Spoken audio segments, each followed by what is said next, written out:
croaky voice. Old age. Yes.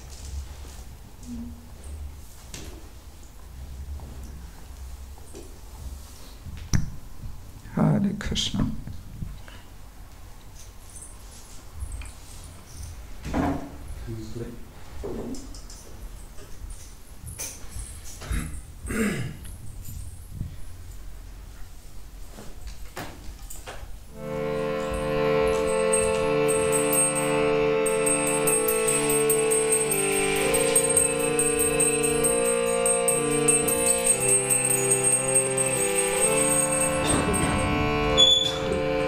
Jaya Rama Rama Kanraviyare.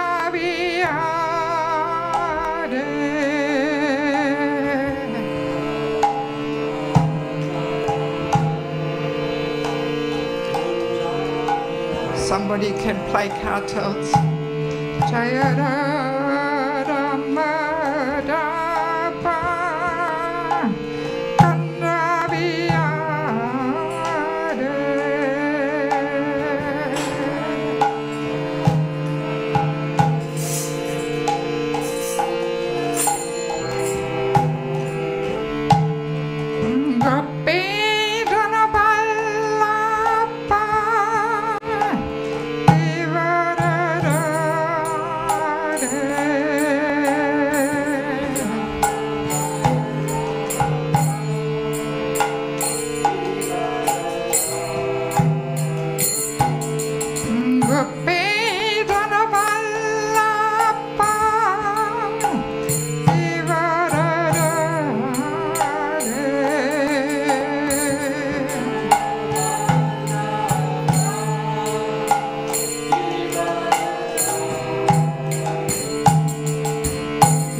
Hare Hare Srila Prabhupada ki, Ganta Chimad Bhagavatam ki, Samaveda Bhaktivinoda ki, Gaura Premanandi. Hare Krishna.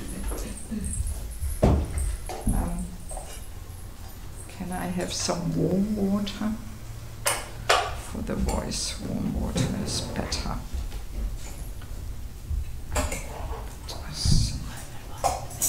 Huh? Wärmer. Denn das kühlt ja schnell wieder ab.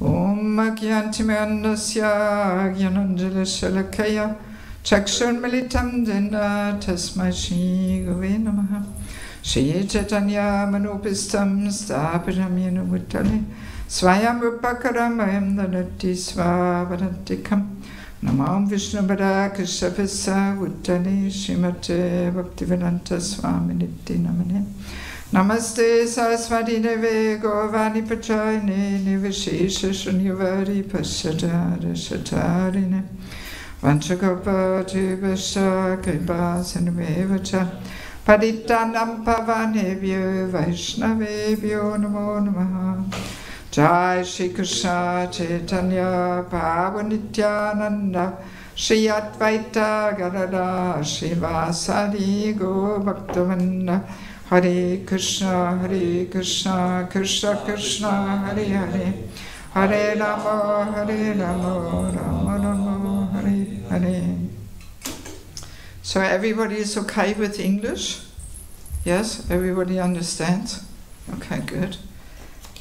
Yes, first of all, I'd like to express my joy that I can be with you for a few days. Monday I'm moving on, so it's just basically I'm coming for Radhastami to celebrate Radhastami with all of you. And yes, I fondly remember my last stay here. This is almost 2 years ago, 1¾ of a year or something, when I was staying quite a while and was working on my next book, which is published now. I have some copies with me, so I hope you may be interested. And in the acknowledgement, I'm also mentioning the Zurich Temple, who helped me by supporting and taking care of me while I was here working on it. So yes, I had a nice time here last time. It was just after New Year 2021, so almost 2 years, and I stayed for quite a while. And then when the war started, I got all mental and overwhelmed because I've been going there to Ukraine for over 20 years, and this really affected me quite strongly, and something I just didn't expect. And if you know people there and you know the places, then this is so much more, you're emotionally involved, Yeah. Okay, so, then I escaped to Australia and New Zealand for 5 months, and I continued working there. I couldn't concentrate here anymore. So, yes, but I had a nice time there too. I did a whole tour, and yes. Okay, so let us turn to the Bhagavatam. Om Namo Bhagavate Vasudevaya. Om Namo Bhagavate Vasudevaya. Om Namo Bhagavate Vasudevaya. So we're reading from Canto 4, chapter 28, verse number 34. And the chapter is entitled Puranjana Becomes a Woman in the Next Life. Hidva grihan sutan bogan. Hidva grihan sutan bogan. Hidva grihan sutan bogan. Hidva grihan sutan bogan. Vaidavi ma direkshana. Vaidavi ma direkshana. Anvadavata Pandyesham Anvadavata Pandyesham Jut Snevarajani-karam Jut Snevarajani-karam Hitvagrihan Sudan Bogan Vaidavima Direkshana Anvadavata Pandyesham Jut Snevarajani-karam. Somebody chant. Hitvagrihan Sutan Bogan Vaidarvi Direkshana Anvadavata Pandyesham Yochnevarajani-karam Hitvagrihan Sutan Bhoga Vaidharvima Direkshana Anvadhavata Pandesham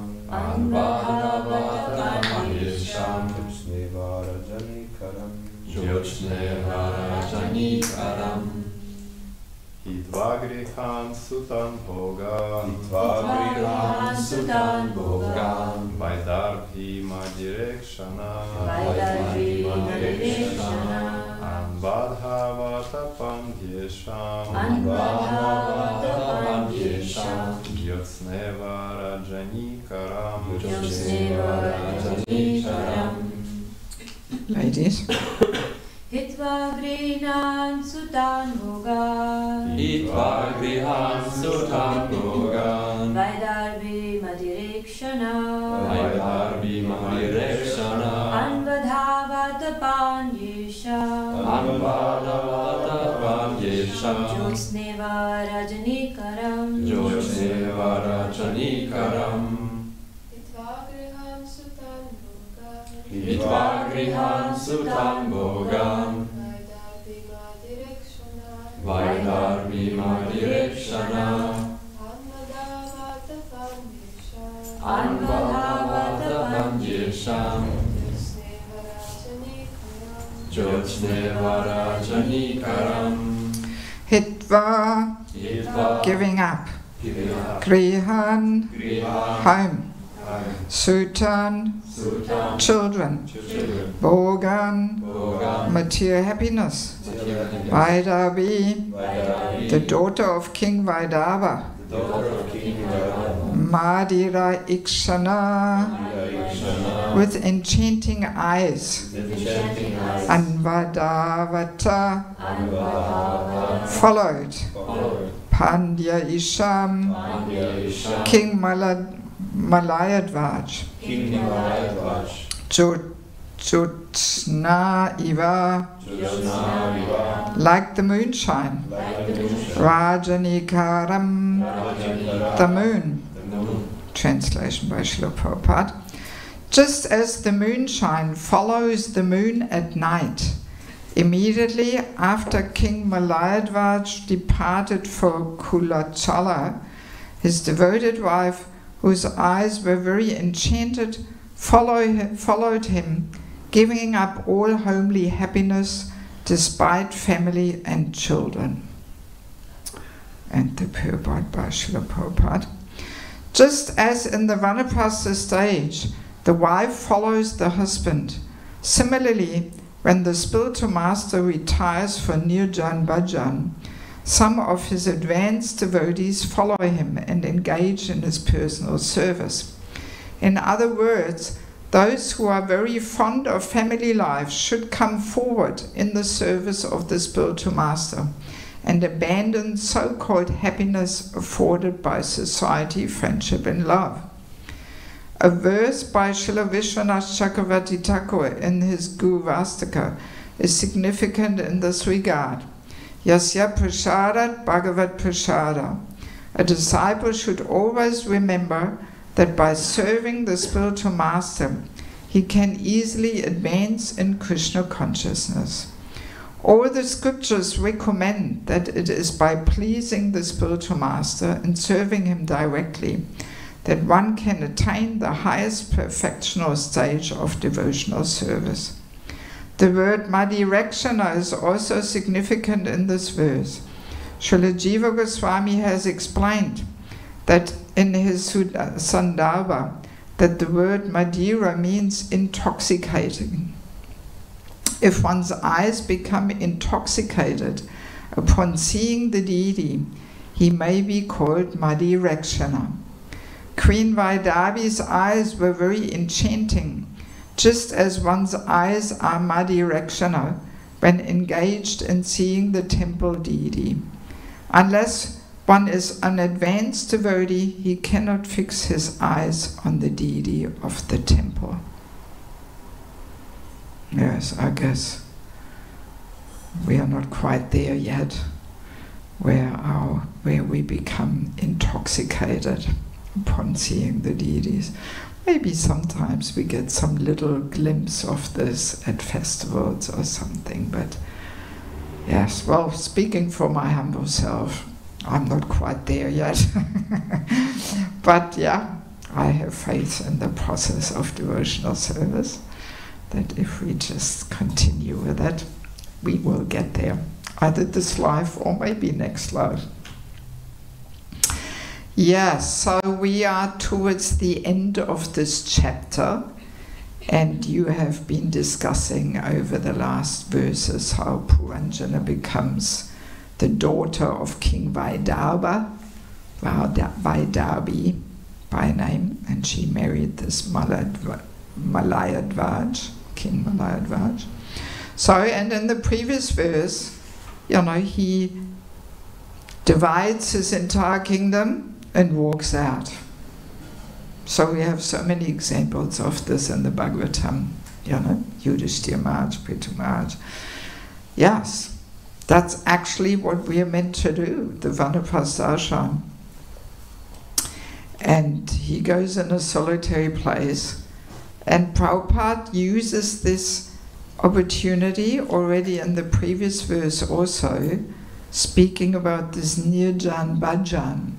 And actually, when we search in the Folio program, as far as I know, there is no other references really to this Nirjan Bhajan. So Prabhupada was only very rarely, and just mainly in these two purports, he was hinting at that. And yeah, when we come across different conversations or letters of Prabhupada, he was actually very much hoping, he was often saying, oh, my disciples, you should, take the responsibility of taking care of this movement and organizing things, and I just want to retire, I want to continue translating Nirjan Bhajan, the disciples should take over all the responsibilities and allow the Guru to retire. But yeah, Prabhupada couldn't quite really do it because the disciples were not experienced enough to really take things into their hands fully, even though as much as possible they did. But yeah, we also have to understand the situation in those days. Very young devotees had to be GBC. They were only 4 or 5 years in the movement or something, and they had to run the show. So, how long have you been around? What? How long have you been practicing? 12 years. 12 years? Oh, well, then you should already have been in those days GBC long time ago, Yeah, that was the mood. So naturally, they needed Prabhupada's ongoing guidance and involvement just to make sure things go in the right direction. And as we all know, even in those days, even when Prabhupada was present, sometimes things were going off the track and so on, you know. So, yeah, Prabhupada just couldn't really, you know, retire so easily, you know. And yeah, so, and Queen Vaidavi, she follows her husband, you know, just like the moonshine follows the moon. And in one of the purports, Prabhupada mentions that, you know, figuratively, Malayadvaj represents the Guru and Vaidavi his disciples, you know. So we have these two levels of topics here, you know. On one hand, the one topic is the Vanaprastha ashram, and later on, I read a little bit yesterday on the train coming from Himachalam. So later on, there is a nice purport where Prabhupada describes, yes, you know, and he uses Vaidavi as a great example of a wife accepting the Vanaprastha ashram, being very, very simple, you know, not taking care of herself externally so much, and just following in the mood of her husband, eating very simple, becoming skinny. And then Prabhupada says, actually, yes, this is a perfect example.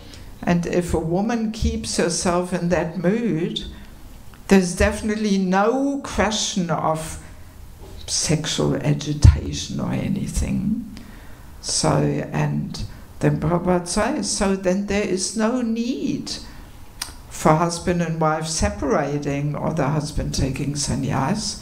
So husband and wife, they can perform this Vanaprastha very nicely together if they sincerely follow and strictly follow in that mood, you know, of Vanaprastha life. So yeah, and yeah, Vanaprastha ashram is one of my topics. That's what I'm going to put the next book on this topic, you know. I want to start writing next year after Nishinga Chadurdasi. I want to go in hiding and write. And yeah, I can't wait to get this book together, because there is no awareness of this Vanaprastha ashram, you know. It's not really established. There's maybe a few examples, but even those examples, yeah, I don't want to criticize, my God, definitely not. But I can see that the deeper internal aspects and principles of Vanaprastha ashram are not understood. Yes, they're not understood. And it's in one sense not surprising. It's a young movement, only, you know, 50 years old, and we can say only now this whole topic becomes more crucial, because, you know, the senior devotees and the first devotees, they're becoming elderly, you know. In Prabhupada's times, Vanaprastha ashram was not really a topic. They hardly could establish the Grihastha ashram, what to speak of Vanaprastha ashram. So it was not so relevant. And Prabhupada mainly concentrated on establishing the sannyas ashram. You know, that's why he gave sannyas to such young devotees. And I'm sure Prabhupada knew very well that many of them would not be able to maintain their sannyas ashram, you know. But somehow he had to get it going, because that is important for Lord Chaitanya's preaching mission, you know, that the sannyasa ashram, the preachers, it is established, and brahmacharya ashram, you know, and grihastha ashram, but Vanaprastha was just not the right time, really, you know. Yes, and I see this always, that people have so many misconceptions, and fears. And fear is always a sign of ignorance. because there's no education, no training in this, you know. And that's why I made this humble effort, and I put a 15-hour course on the Vanaprastha ashram, which I teach every year in Mayapur. And even there it's interesting to observe that those who should really attend the course, they don't come. But the young folks, they want to know, what is this Vanaprastha ashram all about? You know, the young bhaktas, they come, they're curious. What is it? What is it all about? Let's hear about it, you know. But those devotees where it is really relevant, they're hiding away. Oh no, not Vanaprastha ashram. It's not for me. So it's interesting to observe, you know, even though, I mean, some elderly devotees also attended it. Devaki Mataji, she came some years ago and so on, you know. Yes, and I mean, of course, the whole topic of Vanaprastha ashram is also connected with culture. Because in material life, in its culture, you know, the retired phase of life, this is all about enjoying to the max, one more time, you know, and let's stay young forever. You know, so the fashion, you know, 70-year-old ladies wear basically the same fashion like 30-year-old ladies, you know. They squeeze themselves into tight jeans and little tops and so on, you know. Like in my childhood, I grew up in the village in South Germany.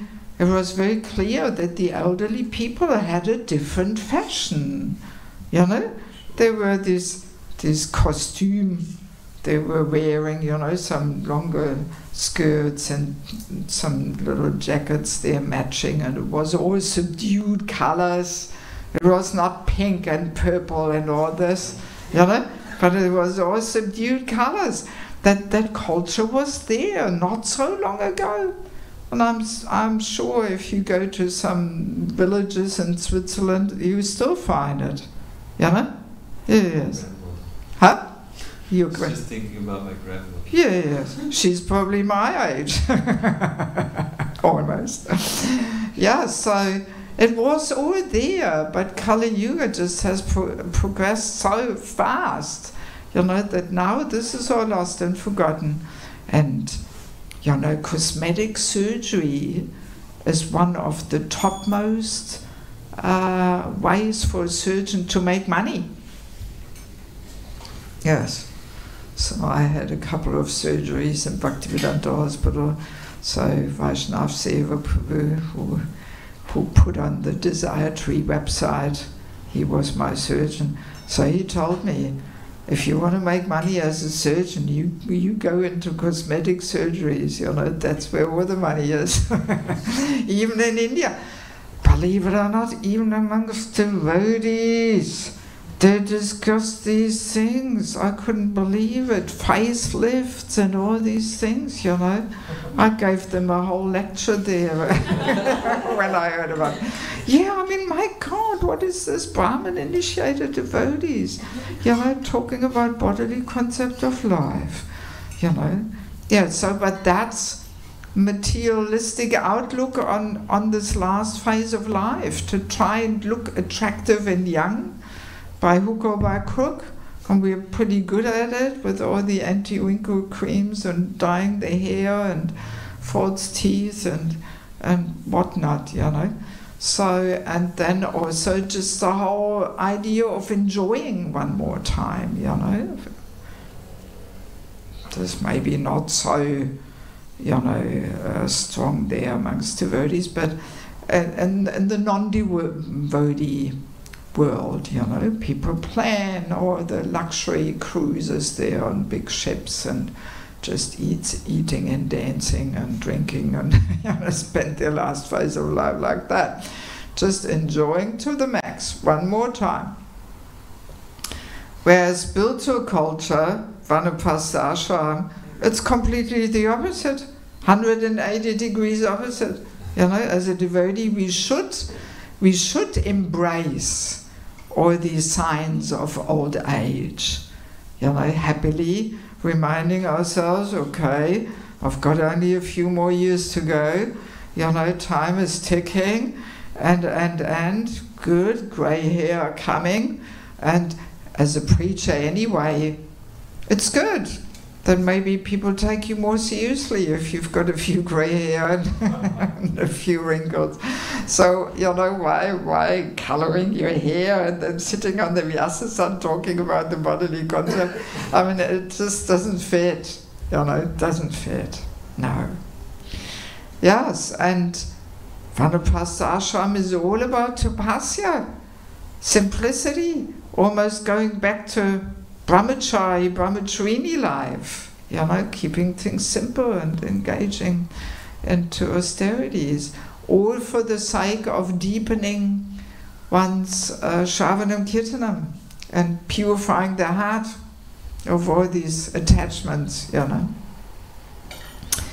And yeah, I brought my notes from the Vanaprastha course along. I do want to read you a few quotes, you know, because, yeah, this is often the thing with the Bhagavatam, that these topics, the quotes are often spread out throughout the whole Bhagavatam. And then, well, you may just not be there when that verse and purport comes, or when you read for yourself, you may just read over it, you know? So that's why in my courses I'm basically collecting all the different quotes related to that topic of Vanaprastha, and then put it in systematic order and give some deeper insights what Prabhupada actually says. So I personally see my books as further commentaries and unpacking what Prabhupada says in the Bhagavatam. Because many devotees even have shared this with me, talking about all these statements about women in the Bhagavatam. Even senior devotees, they just read over them and the mind rejects them, and they actually don't more deeply understand what Prabhupada says. But I mean, I have full faith in Prabhupada's words. Prabhupada would not say these things if it wasn't relevant for us, you know. Or I was just in Krishnavdvor, Czech Republic, the Krishna village farm there, you know. Very nice community, many serious devotees there. There's about 30 families living, so many kids, and they train their kids and homeschooling in groups according to age. And I was even thinking I may recommend this sometimes to devotees here in Western Europe, those who are so worried about the schooling, you know. I mean, I was really impressed how these ladies cooperate in such harmony to train their children and educate them. Really, I've never seen this anywhere in the world. Often amongst women, there's often a little bit of bickering and, you know, and competitiveness and this and that, you know, but they all work together in such harmony. You know, so I gave a little session to the ladies there as a ladies program on the importance of protection of the girls by getting them married, by planting the seed already at young age that yes, we, mum and dad, we will find the nice husband for you, you know. And I mean, there's purports in the Bhagavatam where Prabhupada says a girl should be, you know, her mind should be fixed on the husband before she enters puberty. You know? Yeah, but then, I mean, I don't want to get into that topic now, but when you more deeply analyze, there are good reasons for this, completely. You know, and it's not that Prabhupada didn't know what the Western mentality is and this is all not valid for us today. No, Prabhupada's books are the law books for the next 10,000 years. So even these things where our mind rebels and thinks, come on, this can't be for real, But no, there is a good reason for this. Yeah, there is a good reason. It all makes so much sense. And I'm sure Prabhupada expects us over several generations to get there, to live according to the Bhagavatam. Of course, why would he spend his time and energy putting all these things in the Bhagavatam? Isn't it? Yes. So same thing with Vanaprastha ashram, So many things are there. So let me just read a few little things. This is 2.1.16. To prepare oneself for the better next life. Not like Puranjana, taking birth as a woman, One must get out of one's so-called home. The system of Varnashram Dharma or Sanatana Dharma prescribes retirement from family encumbrances as early as possible, after one has passed 50 years of age. Modern civilization is based on family comforts. See, there you go, the cultural differences. The highest standard of amenities, and therefore after retirement everyone expects to live a very comfortable life in well-furnished home, decorated with fine ladies and children, without any desire to get out of such comfortable home.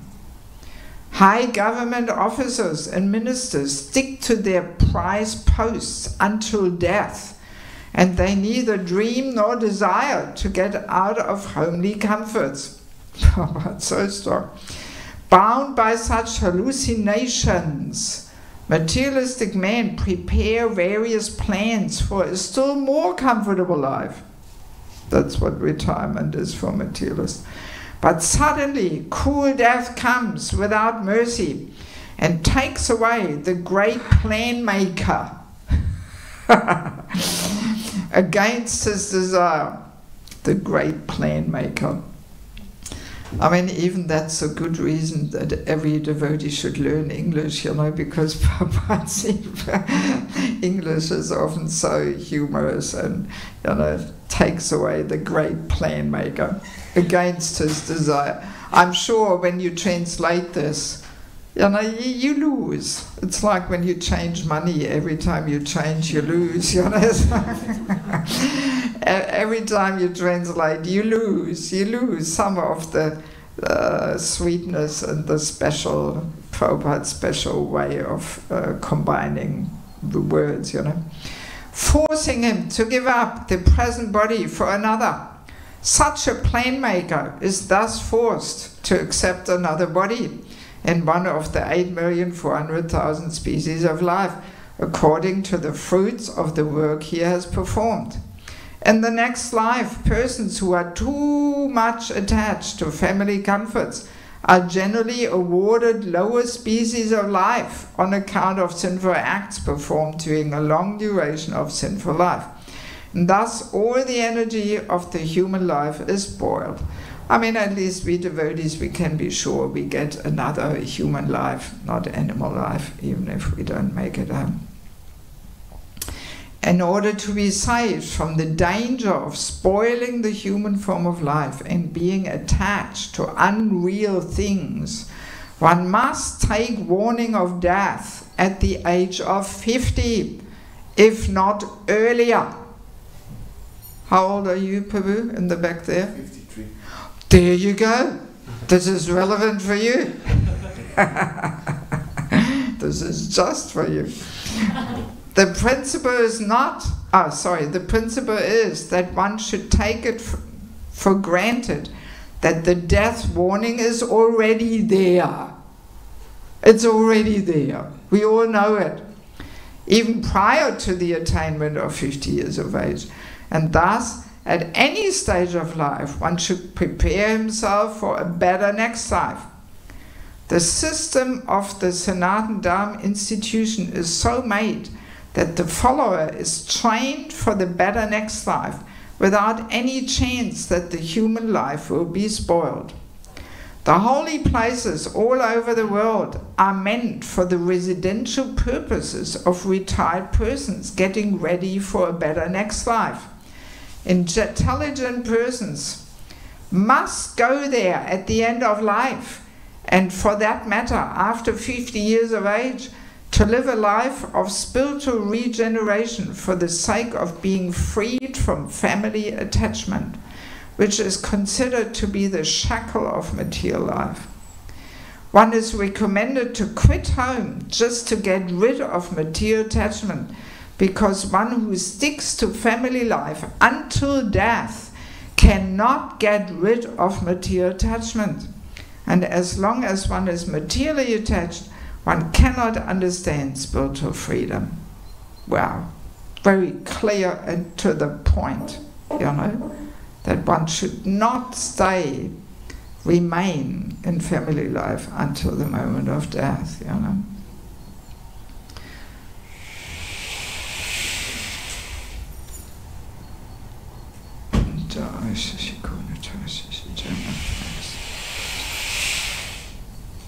Yeah, there's another purport, 3:30:14.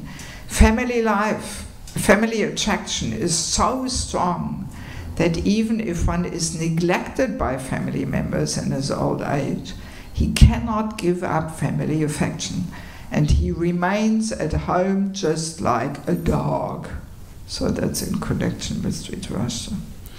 In the Vedic way of life, one has to give up family life when he is strong enough.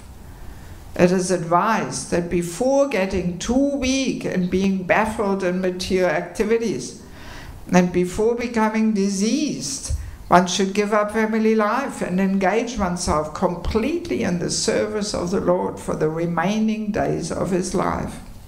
It is enjoined, therefore, in the Vedic scriptures that as soon as one passes 50 years of age, he must give up family life and live alone in the forest.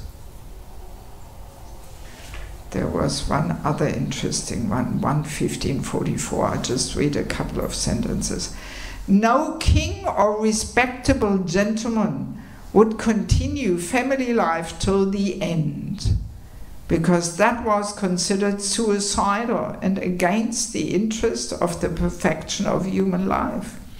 In order to be free from all family encumbrances and devote oneself 100% in the devotional service of Lord Krishna, this system is always recommended for everyone, because it is the path of authority. Because there is also this idea around that, Vanapasa is not for Sudras, and in Kali Yuga we are all lower than Sudras, so it's not for us. But no, forget it. If we want to go back to Godhead, we have to accept this Vanapasa ashram. Prabhupada here says it very clearly. It's for everyone, actually. And I mean, in some purports you become clear that in former times, even those who were not even Vaishnavas, they would also accept Vanapasa ashram for some years. Yeah, there's one purport that in the Vanapasa ashram you should not eat flesh. And just for such an instruction to be there, it means, that formerly also people who were not even vegetarian, even they accepted this Vanapasa, Yes. And maybe in those times the Sudras were not taking it, But amongst Vaishnavas, that's the whole point, that this family attachment is so deep, so strong. I mean, last year my mother passed away, and I'm glad she passed away earlier, she was 92, but at least I want to have some time to really let go of this attachment, because my mother was a really fantastic mother. This attachment is quite deep. I never even realized before. But then when the person passes away, you realize, wow, mother Mother is probably the deepest family attachment. Well, maybe to husband also, but mother, pretty deep, especially if she was a nice mother, you know. And yeah, we had quite a lot of nice association during pandemic. We came more close, all on that basis of God consciousness, and I was there when she left, and the last 10 days I kept her at home and took care of her and everything, and made a whole big preaching program for the funeral. It was quite amazing, actually. But anyway, yeah, so that gave me clearly the realization, these family attachments, very deep, and I'm just hoping that I will not remember my mother when it's my time to leave. You know? So yeah, so that's why we it's a must, you know. And of course, I mean, here, not many of you may even be married, but this is such an important thing to know for everyone in ISKCON, because then you will plan your life differently, you know? Yes, that's the whole point. Now people are not mindful of this, and that's why often you see men getting married when they're 48, you know, and starting with children. My God, a little late, you know? That whole boat of Vanapasta Ashram, you missed that one already. You know, you'll be 70 by the time your kids are reasonably grown up, and 70 you're already close to being invalid. That's the whole point, that Vanapasta Ashram should be taken when you still have reasonable good health, hopefully around 50, and energy, and you can actually do something still, and not when you're an invalid. You know, then of course, how can you leave the cozy home and the care and all that? No, it has to be before. And it's the same for the ladies, you know, even for the women also. Even in India now, the age where the ladies get married is becoming later and later. Often already in 30 or something, you know, because, yeah, it's more emphasis on career, on working and all that. So that makes a whole shift. And then also it gets a little late, you know. A couple of years ago, I did a tour around Croatia, and I met a senior devotee family there. I stayed with them. And they were not even 50 yet. And their kids were already settled in jobs, in marriage. You know, she was 46, he was 48 or something.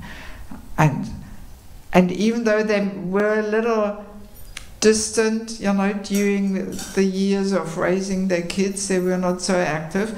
But now they got full back into it. You know, kids are grown up. You're not even 50 yet. Oh, what else is there to do? You know? You've been struggling all your life, getting your rounds chanted there and everything. So now you're free to fully get back into it, you know. And they had some savings, some business, whatever, you know, so they didn't have to worry about money. And I was really thinking, yes, this is how it should be. Exactly, this is how it should be, you know. Yes, you know. And then also people really, if people survive in one marriage, you know, already that is hard to find these days. Somebody who sticks to one marriage, you know, and yeah, is able to keep one marriage together and raising their children with their best abilities and capacities in Krishna consciousness. They do have something to share. They do have a wealth of life experience to share and to preach, you know. And that whole purification we receive in married life, it's intense purification. You know, you learn to become tolerant, my God, for both husband and wife. It's probably the best scenario to become humble and tolerant. There's marriage, you know, selfless, serving, your dependence. You have to put yourself on the back burner, you know. There's still so much room for selfishness in Krishna consciousness. My reading time, my morning program, my project, my seva, my trip to India. It's all mine, mine, mine. All right, it's employed in married life, in Krishna consciousness, but it's still mine, mine, mine. So married life, if you want to be a good parent and a good spouse, mine, mine, mine, you have to put on the back burner.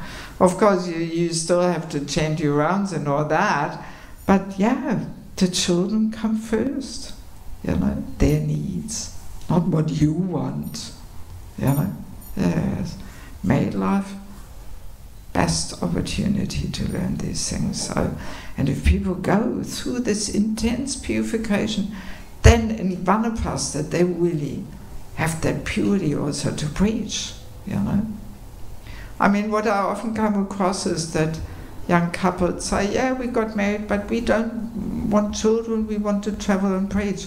Hey, wrong ashram. That's the next one. And as a young couple, what can you preach? Your heart is full of material desires. You're all with the pink glasses there. You know how much potency does your preaching have at that stage? So first go through the whole journey of raising children, purifying your sex desire by using it in Krishna consciousness, bringing up children, in Krishna consciousness, performing Garbhadan Samskara, do the whole thing. Set a good example, be the first guru to your child, and then you've got so much more potency to preach, But because this Vanapasa ashram is not established, that's why people take some elements from the Vanapasa ashram and put it in the Grihastha ashram, Yes.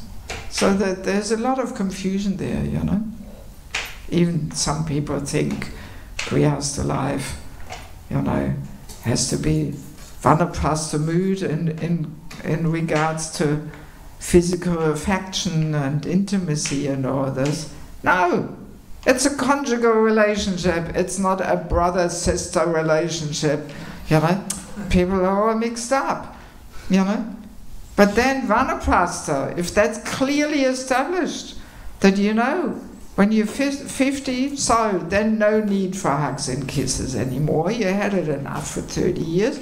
No need anymore. No more sex life. Throughout the Bhagavatam, Prabhupada emphasizes, Vanaprastha, no more sex life. So if this is all established, then things all fall into its place. Then people realize, okay, we may not be able to follow immediately the highest standard, of no illicit sex life, but it's a gradual process, and sooner or later, I'm going to have to give it up. 50. Yes. So, but without Vanaprastha ashram, without that understanding, we think all that renunciation has to be already there in family life, Yes.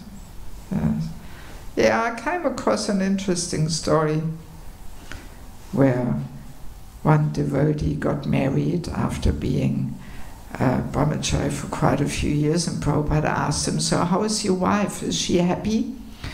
And he said, no, Srila Prabhupada, not so much. And then Prabhupada told him, you have to give her more affection. You must kiss her. Prabhupada's instruction. You must kiss her. And this brahmachari was also, or not former brahmachari, sorry.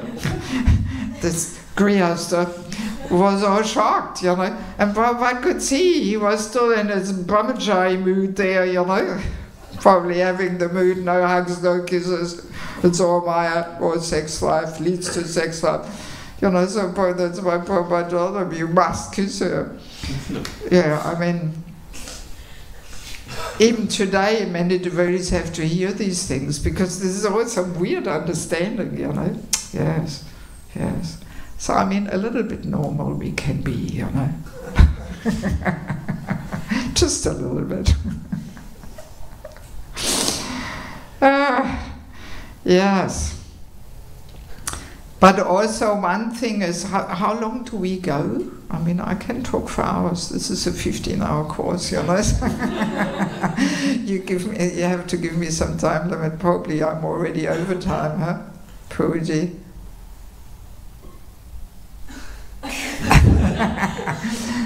I'm asking the big boss here, what time shall I finish? Who is the bigger boss? Huh? Quick, come on. When should I finish? I mean, ordinarily it stops at 8:30 or whatever. Okay. But if you have guests, like you could self, then We could go a few minutes longer. Yeah, I do want to make one more point. Because Prabhupada hammers always the point of 50, but then again, we also have to understand it's not just a question of age. It's a question of purification and spiritual maturity. Yes. So it's not just a question of age. I have recommended people who were 65 or even older to one more time get married. Yes. Even though I'm so much into Vanapasasha, because I could see that purification maturity is not there. And then better, it's like at school. You know, you have to repeat the year. If you don't pass the exam, you can't move on to the next level, to the next grade. You have to repeat the year one more time, you know. So, same thing there with Grihastha life. Well, if that purification has not set in yet, you might just have to repeat the lesson even when you're 65 and get one more time married. What to do? Otherwise you may easily take that desire into your next existence, you know. So it's not just a question of age. But interestingly, I dare say, this maturity and purification often is not there because our family life is not an ashram. Yes. That's the problem. Because most of our householders, their family life is not an ashram. It's something else. Because again, we don't take any education on this. Yes. No courses, no seminars, no education, not much books.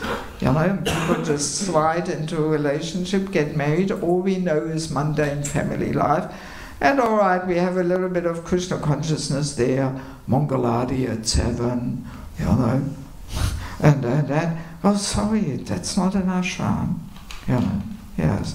And because our Grihastha life is not an ashram, therefore the spiritual maturity is often not there, you know, and that's why we find that quite a few senior devotees, even Prabhupada disciples, they get one more time married when they're 65 or older even, you know. Yeah, so it is a question of maturity. And I do want to share this one nice purport where Prabhupada actually nicely explains this, how these material desires have to be uprooted and burned up at the root. So this is from 5:14 verse 4 in the purport. Every year the plowman plows over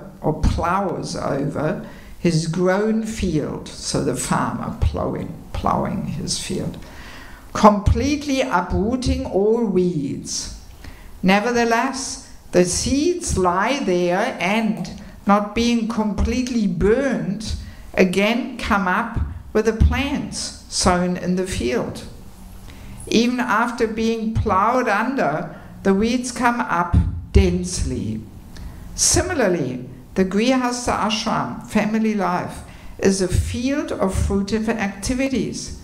Unless the desire to enjoy family life is completely burnt out, it grows up again and again. So that's what we often see, you know, because family life is not really an ashram. The seeds for sense gratification have not been burned up. even though they're plowed over, you know, but then they come up again, and again and again. Even though camphor may be removed from a pot, the pot nonetheless retains the aroma of camphor. Or asphodela is also like that, you know, such strong smell, doesn't matter how much you wash it, it's still, you can smell the asphodela. As long as the seeds of desire are not destroyed, fruitive activities are not destroyed. Or actually, it looks like this is actually the verse. And now comes the purport, and I only copied one sentence from the whole purport. These strong desires can be burned out completely when one fully engages in the service of the Lord in devotional service. Yes. Yeah, so anyway, I just wanted to make that point, you know, that it is not just a question of age. The 50 is appropriate if we plan our whole life accordingly, that we get married early and our family life is an ashram, right? And then by the time we are 50, those seeds for, you know, well, then we are ready. Let's say, no, they're not burned up yet, but we are ready to move on to the next phase of life. And then by, again, more intensely engaging in Krishna consciousness, deepening our absorption in Shravanam Kirtanam, that will hopefully for good, you know, burn up these seeds for material desires, you know. So, yeah, this mark of 50 is connected with planning one's life properly, and one's family life also being in an ashram, you know. Yes. Okay, so let me see, since it is all practical topics, do we have any questions? We'll start with you.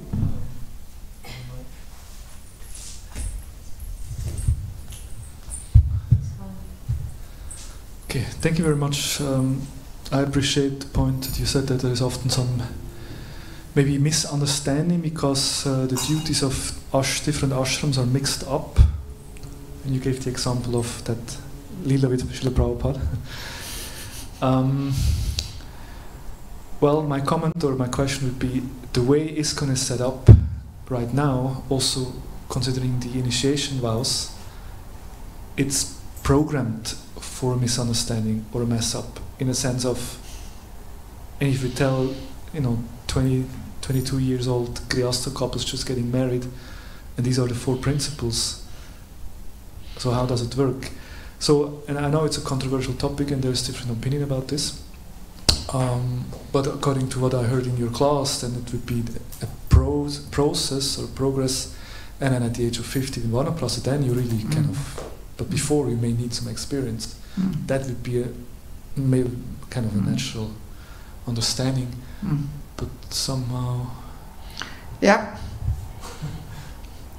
I hope you don't mind. I do want to use the opportunity to make a little bit of advertisement for the book which is recently published, which I wrote here 2 years ago, Family Life as an Ashram, Secrets of Success is the title. There's a whole chapter on this. Yeah. And I'm trying to really give a balanced presentation, and I send it to quite a few senior devotees, initiating gurus to review. I'm sure some people will not like it. No matter what you say these days in ISKCON, there's always somebody who will not like it. But then others also said to me, you can say these things because I'm known, to be pretty traditional and more on the conservative side. So I'm not known to be a liberal person here, So they thought that they were saying, yeah, from you. maybe some people will accept it. No, but I came across so many interesting stories also with Prabhupada, which makes it very clear that the Shastra, of course, always gives the star in the sky to strive for. Of course. Not to water down the philosophy, but understand that's actually what we should do. Yes. But then reality is also there. And there is a gradual process. Everything in Krishna consciousness is a gradual process. We also vow to chant 16 rounds, but some of our rounds we may not even be able to call chanting the holy name. It's something else. You know? Yes, yes. Walking around with a clicker and doing other things. I mean, this is not chanting the holy name, actually. You know? So it's all a gradual process. It's a gradual process. We can only give up the lower taste once we have a higher taste, and it takes time.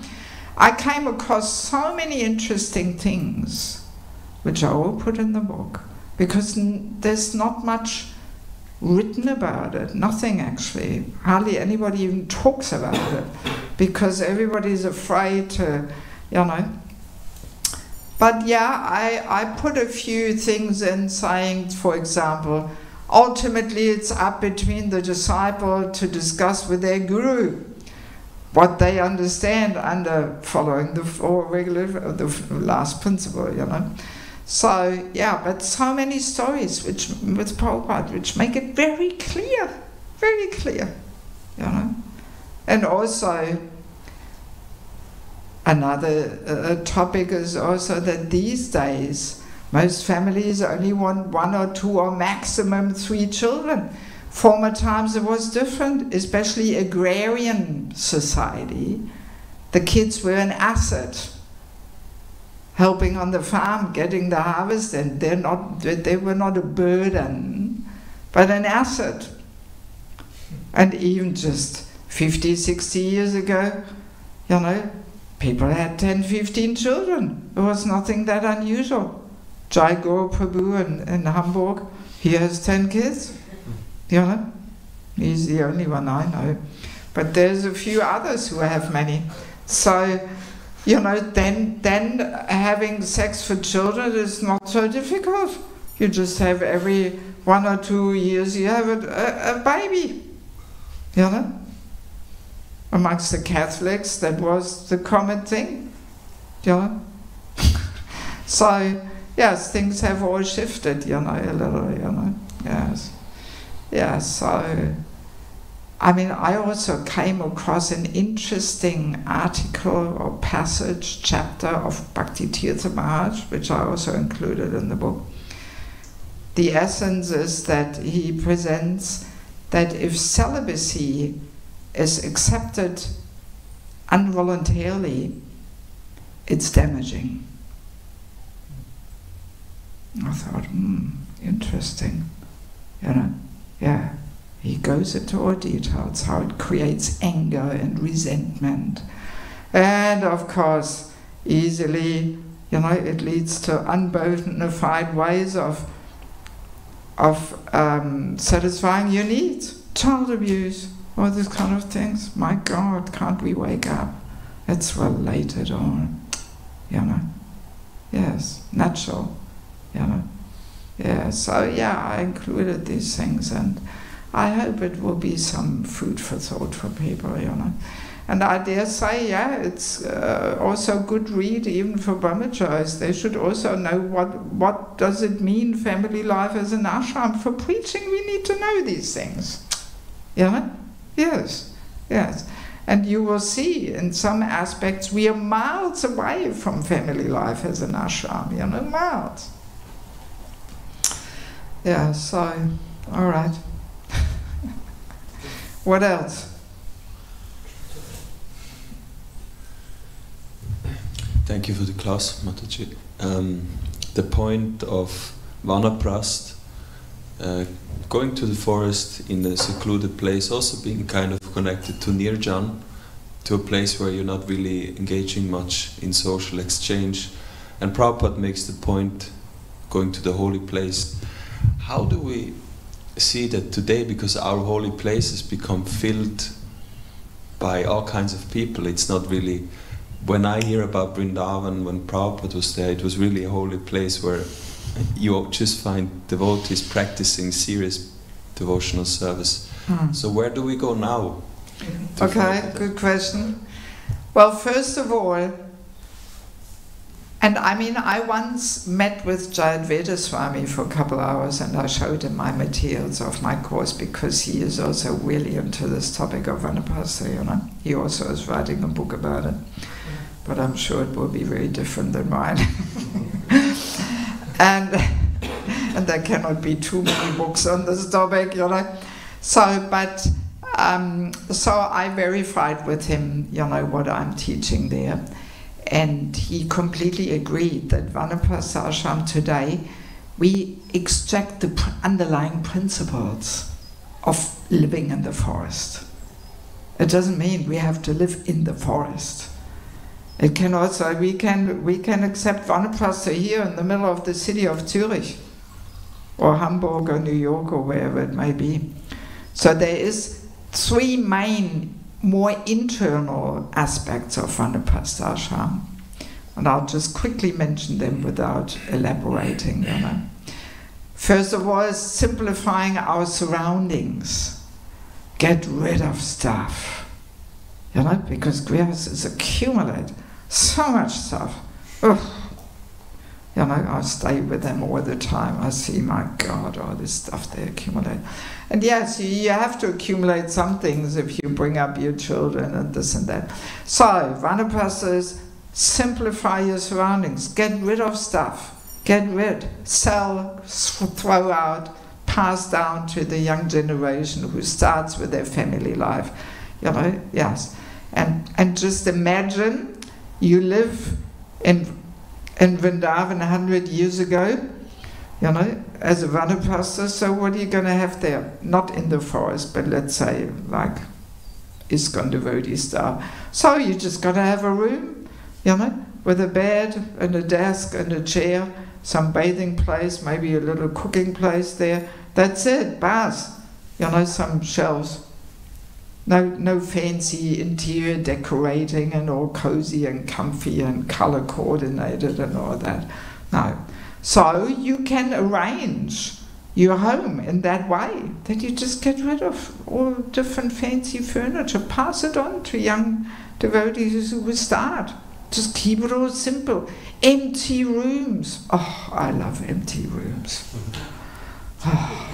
Whoever has visited me in my place in Mayapur, it's empty. You know, I've got a pretty big place there, and I've got only the bare necessities. I don't like all this furniture and stuff, you know, no need. Yeah, so that's the first one. Simplify your surroundings. Then simplify your externals. That's especially important for us women, because we women are meant to actually bring color and beauty into life. So that's why we are more on the bodily platform. So we want to make ourselves pretty and colorful and beautiful, and we have to. It's meant to be like that. I also was like that when I was married, believe it or not. I had all colorful saris and earrings and nose ring and bangles and toe rings and the whole lot, you know. Yes. So that's why, especially for women, we have to simplify our externals, you know. Gradually, it's again gradual journey, subdued colors, and then white with border, and the border can be bigger and colorful in the beginning, and then gradually.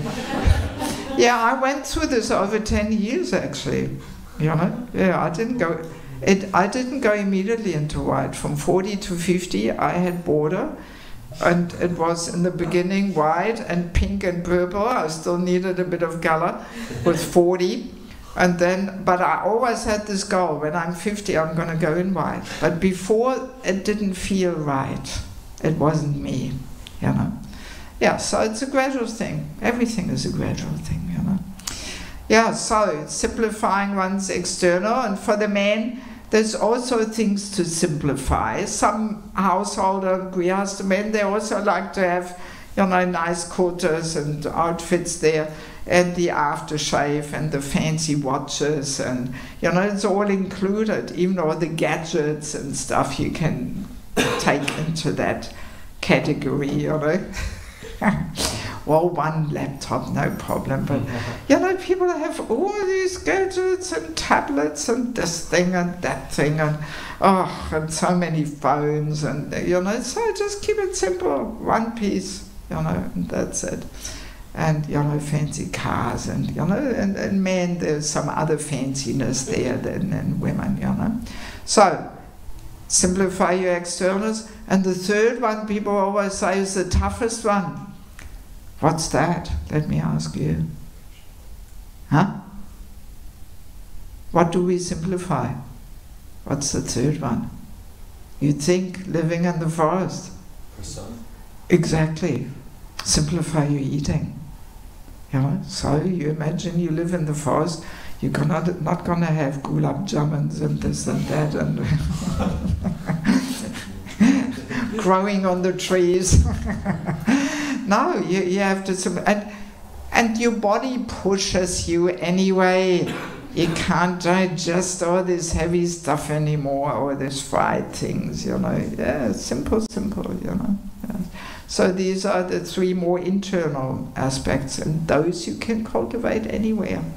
And then the other really important thing is to get out of your home, cozy home, and again it starts gradually. You go for 2 weeks, either with wife or without wife, you come back. Then you go for 1 month, you come back. Then you go for 2 or 3 months, come back, And there's so many variations, with a wife, without a wife, or she goes there and he goes here, or she stays with the son and he goes. So there's all kinds of different variations. But you have to get out of your cozy home, That's the whole thing. So that you can do anywhere, And then every place is a holy place, ultimately. So it doesn't have to be Vrindavan or Mayapur. But yeah, people also have, different schedules. They spend 6 months in India and 6 months in the West somewhere preaching or something, There's so many variations there, But the underlying principles we extract. Doesn't mean we go to the forest now and are dressed in bark. There's one purport where it says Vanaprasthas are dressed in bark, and I was always thinking, how is that going to work, having some bark pieces hanging off your body? But then one person told me, no, in former times they were actually making thread out of bark, like jute, Yes, you can actually make a thread out of bark, and that was woven, and that probably was a rougher, simple, lower quality type of cloth coming out, Yes. So that's the mystery of how to wear bark. Yes. I also always wondered how can you wear bark, and then a few months back I watched a documentary about Aborigines in Papua New Guinea, I think. Yes. And then I saw it, but they were actually wearing bark, but it was very thin. Okay. Very thin bark, which they would cut and dry and make clothes out of that. I mean, this was formerly also in Europe, because you can, for example, peel a birke and make shoes out of it, like in Russia or something like that. It's it's very thin. Yeah, and flexible. See? I was thinking of the thick. Yeah, I was also always thinking of the thick bark. When you go in the forest and you take bark, there's quite some pieces, I mean, cinnamon is a bark, So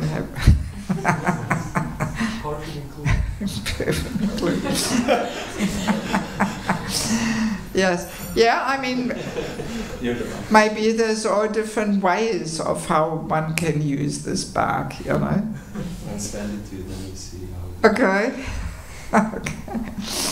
All right. Any last comment, question? Yes. To just wanted to share a comment if you allow. Okay. And I would really like to thank you, Devaki Mataji, because you are one of the few devotees in our movement who extensively speaks about the practical aspect of Varnashrama. Because sometimes it's just theory, like we are told of the Bhagavatam. But because I can imagine it's quite daring to actually speak of the practical difficulties that devotees go through and being vocal about it. So very grateful. Thank you very much. Okay. And yeah, I just wanted to, whenever I hear about this whole Grihastha ashram and this transition into Vanaprastha, I always very fondly recollect the relationship between my grandfather and grandmother and my father and mother. And although they had a very nice, affectionate relationship, growing up I did not see them so intimate in front of me. So for me, growing up in celibacy was that way very not easy, but I could understand the principle in a way. Well, hang on. The fact that you didn't see it doesn't mean it wasn't there. It was there. That's the whole point. Okay. Because they still remain married. Yes. But what was very significant for me was to see the sense of duty they had. And I think sometimes, yes, for us, so it's for the younger generation, it's important to realize that it's not just rosy and nice family life. That sense of duty is very important. Because sometimes I see around myself the young generation just hearing that Grihastha ashram purification, they're so keen to get married. And then, especially also like for women, they want to have a husband who will protect them, provide. But then also the intent and purpose behind Grihastha life is so important. And sometimes just to seek shelter, devotees forget that we should have the intent that, okay, I have to get purified. I mean, we need some trainings and preparation, you know, not just entering without really clearly understanding, because the mindset is quite different of mundane family life, and family life is an ashram. It's, you know, ashram means holy name, Bhagavatam have to actually be the center. Yes, yes. And I learned all these things also in my preaching in Bangladesh when I stayed with Grihasthas there. Practically every more serious Grihastha, they have Mangalati in their home. At 4:30 or at the latest at 5. It's a must. Yes. But in the Western world, who has Mangalati in their home? Practically nobody. I hardly know anybody. Very few. And often they sing all the prayers in one go at 7 o'clock or something.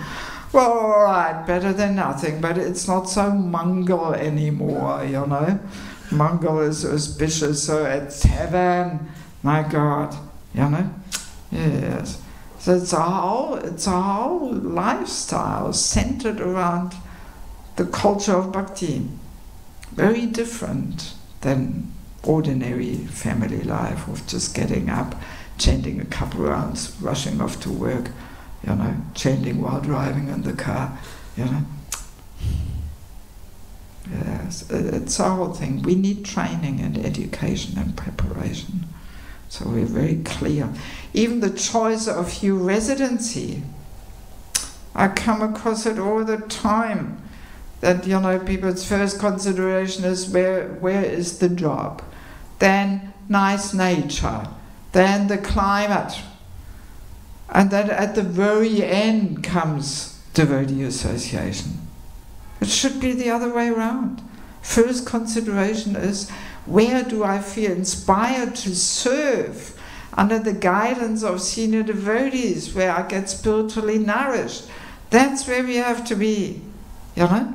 And then, okay, which places could be considered, and in which place can I find some income or something? Never mind the climate. My God, you know? Yeah, so people have the wrong priorities.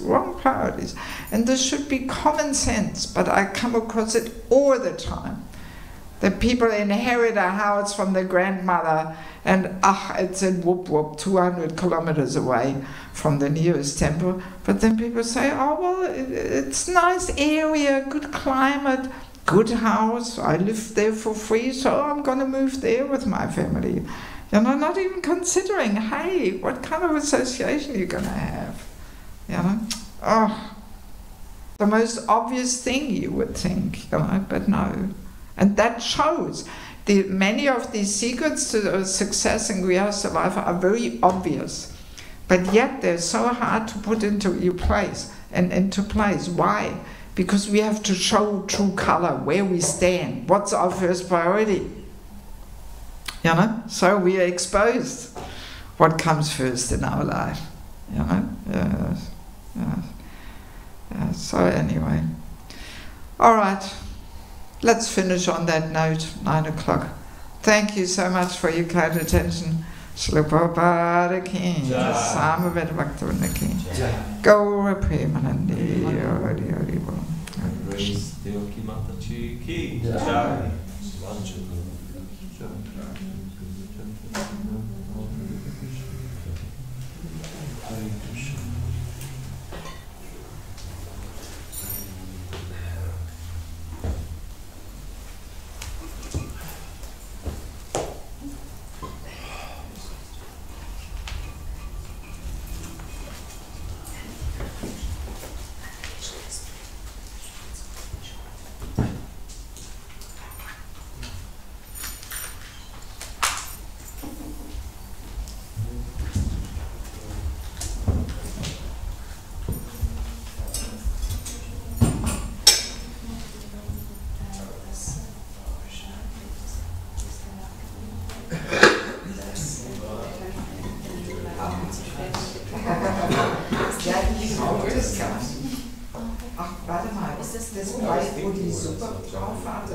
Das andere steht in meinem Zimmer, das brauche ich gar nicht, weil ich ja mein eigenes Zimmer habe.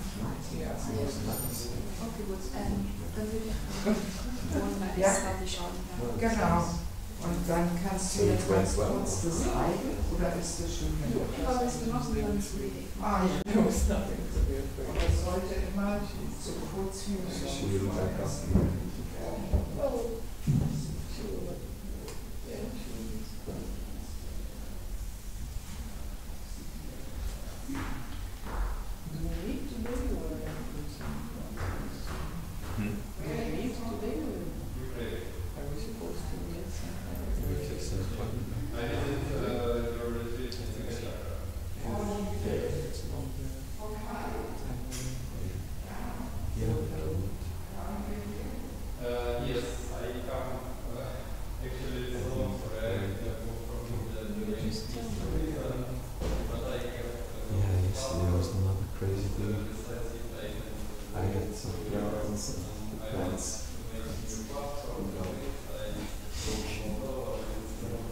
Almost every day.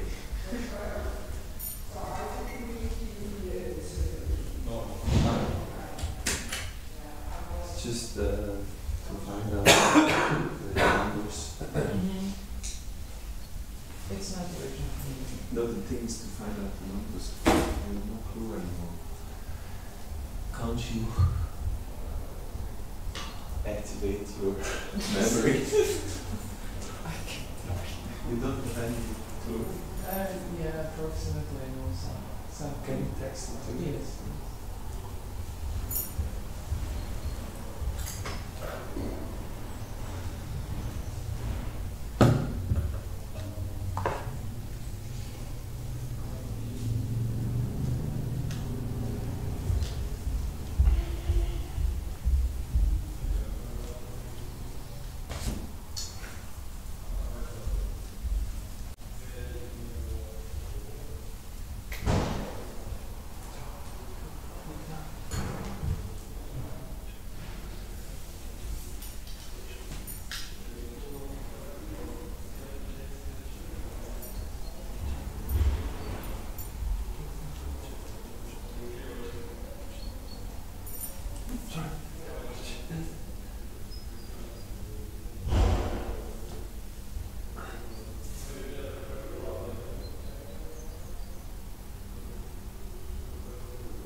Yes. No. No. Because I wrote the number next to the number of the outfit, the date today. Good girl. Otherwise I wouldn't know.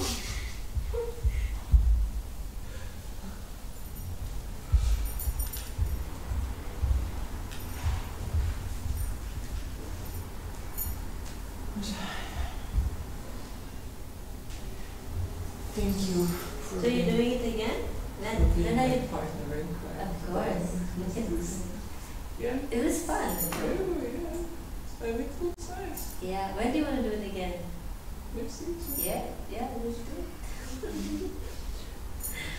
I wanted to ask you, there is Raman at Radishay next week, but it's on Tuesday. So it's not possible for you to dress? Dress? I can dress. Well, fine. So I thought you were good too. Okay. Then I dress and then leave. Is it okay? Yeah. Because probably I believe there is some decorations. Yeah, Lord Jagannath dress in his armor there. So you just Jagannath? You can ask her. I'm always okay. So for Radhashtami, Suniti Rani is dressing coat and tie because she came to me and she asked me. Oh, okay. So You texted to the vision? no, I texted because she wanted a place to stay, and then she figured out okay she had a place in the ashram. And I mean she told me that you really want to dress coat and tie, and I asked why you want to dress. She said yeah, please. Okay. Yeah, I haven't dressed up for festivals for a long time. And then I thought, okay, I have to be responsible and share service. So I gave it to her. Okay. Dress. Okay. So whatever I saying, yeah, so it's better look about me or ask her what she wanted to do. And then if she said, no, Devaki can dress, then Devaki will dress. Okay. But then Devaki is going to leave also. So you said 29th. 29th I can do service and leave. All the time is fine. So if you... Because I have anyway evening flight, I think, or something like that. What is 29th? Saturday? Friday. Local power is there. Then you don't need me. No, not really. Then it's fine. Yeah, I can do Wednesdays. I think we'll put or I can put you for cooking. Oh, Wednesday. Okay. Yeah, Wednesday, Thursday I can do. Okay. Tuesday morning I anyway dress. Wednesday I do.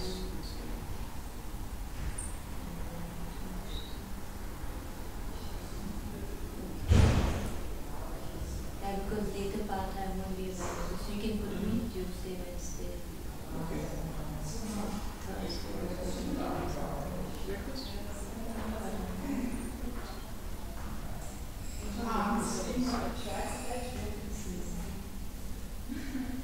Okay, then we dress the week after.